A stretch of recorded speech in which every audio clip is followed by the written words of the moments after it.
महायुती म्हणून एकत्र लढणार एकनाथ शिंदेंनी माध्यमांसमोर केलं स्पष्ट। तर राष्ट्रवादीचं नाव न घेता कुणाला बाजूला ठेवण्याचा प्रश्नच नाही, एकनाथ शिंदेंचं मोठं विधान। मुंबईमध्ये भाजप शिवसेना महायुती म्हणून लढण्यावर ठाम। महापालिका निवडणुकांना कसं सामोरं जायचं याबाबत फडणवीसांशी करणार चर्चा। रवींद्र चव्हाणांची पत्रकार परिषदेतून माहिती।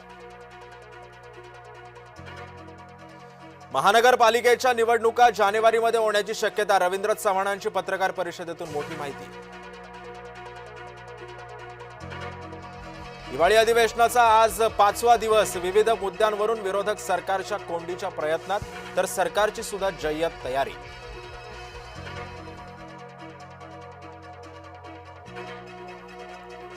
रविवारी महायुतीचे आमदार संघ मुख्यालयामध्ये भेट देणार। आरएसएसचे पदाधिकारी आमदारांचं बौद्धिक करणार। मात्र अजित पवारांचे आमदार रेशीम बागेमध्ये जाणार नाहीत, सूत्रांची माहिती।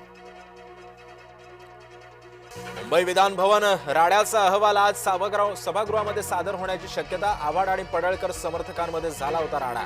दोन्ही कार्यकर्त्यांना एक दिवसाचा तुरुंगवास ठोठावण्याची शक्यता, सूत्रांची माहिती। स्वातंत्र्यवीर सावरकरांच्या पुतळ्याचं आज अंदमानमध्ये अनावरण। सागरा प्राण तळमळला गीताला 115 वर्ष पूर्ण झाल्याबद्दलचा सोहळा।